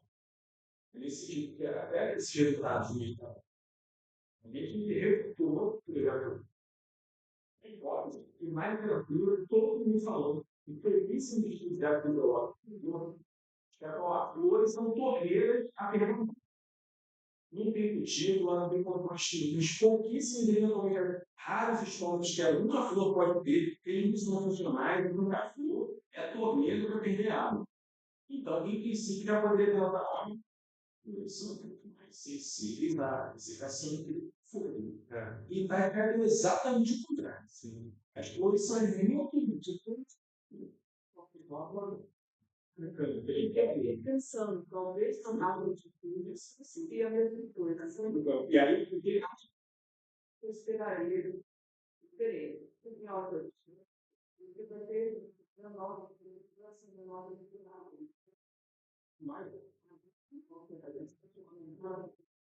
e a pressão de motivação esses dois patrocinadores do Rio Plástico deveriam não parecem ser tem mais entrar. Mas o que é curioso, pensando no que a gente está vendo da Japão? Quando a gente olha para as características vegetativas, de que maneira elas ajudam a gente entender a estratégia da vida do Tachaya, cada uma delas é um jeito. Algumas são mais coisas abstratas, outras mais literais, competitora, e por aí vai. Primeiro ambiente, estudo diferente, lá na Paideira, assim, não é assim. Seria de fluminense com as flores, não bate nada. Nada funciona a parte. Funciona para esse diferente. Isso, certo? Então, vai de encontro na literatura do papo. Uma flor é grande para perguntar. No caso do arco do IP, por exemplo. A flor é tão grande de água que onde floresce tem que perder as flores todas, para não implicar numa dessecação completa. Se ela tem folha pequena e flor torneira grande, secar todo o tempo. Então, para ter flor, não pode ter folha. Beleza, deixando para tirar. Então, que questão foi que todo mundo vai tirar. Aquelas flores potencialmente boas. Porque quando não consegue um aquecimento maior, seca maior no tatear, de modo que dê tempo, entre aspas, para que o óleo substituição dos colonizadores. Nem sempre uma invasão de um mar. Então, está subindo o bicho lá assim. Mas aí acho que não é a longevidade da flor. Essas plantas têm vida longa? As plantas vai deveria. É uma escala de energia que você acabou de falar. Não, porque às vezes essas populações de plantas de vida longa podem sustentar uma mesma genética por muito tempo. Não sei se é a longevidade da flor em si. Estou pensando numa abordagem para isso, eu não sei se vai ajudar, seria uma abordagem, um mapa evolutivo, de você verificar se você tem maior troca de sistema ou são os grupos mais recentes, né, você tem mais terminais associados a essas estratégias que você vai precisar. Talvez fosse uma abordagem não ecológica no ambiente, que aí eu acho difícil de você conseguir capturar.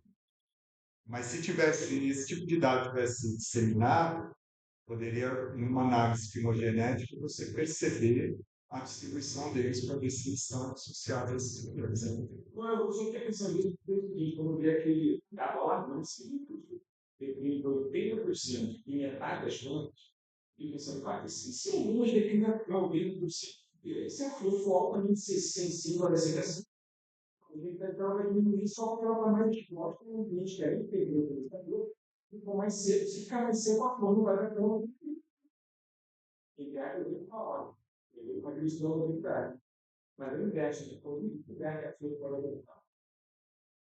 Eu explicaria que o vetor para essa característica conservativa de água é o aumento da longevidade, que é absurda a diferença de longevidade nos campos em relação à floresta absoluta. É assim, tipo, 5 vezes mais. Sim, vai ser um padrão e flor de 5 dias. Isso não é outra coisa, cara. Tem flor que nem isso.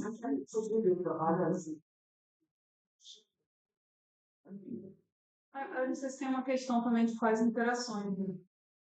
Se a longevidade não pode ser para evitar alguns tipos de interação que são possíveis antagonismos. Talvez seja mais barato fazer do que manter aquela outra coisa do lado, né? Não sei. É um negócio que, assim, tem isso na parte de baixo, né? Você tem mais interação com isso, mas tem muito pouco dessa de predação de partes florais. Né?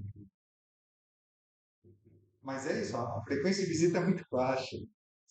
5 dias para fazer aquele PA, flor grande, beija-flor, 5 dias para ver uma visita. Planta é muito inteligente. Dá uma pouco em você, ela não dá muito nossa, cara, planta é isso. O pessoal acha que ela tá.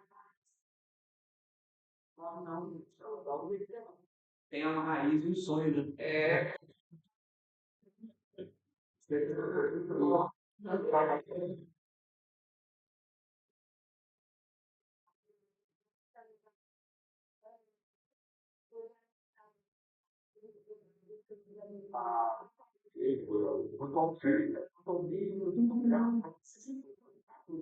Pode produzir combinador. Salienta, flor de 10, fontes.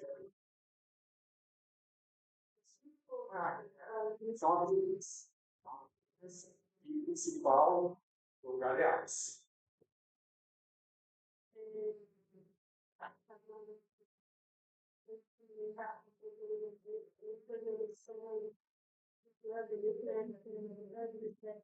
Então, é melhor assim. Eu sou mediador. Pergunta para mediador. Floresta de O tempo já estourou. o motivo pode ficar um efeito. Qualquer coisa pergunta como é que você arrumando isso.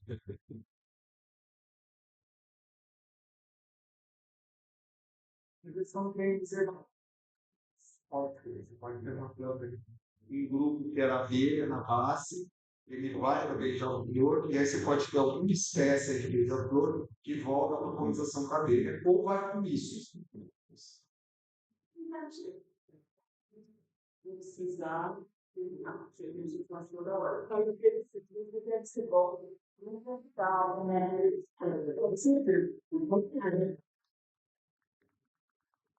Sempre. Aí eu não tenho que a gente tinha. Foi tão bom.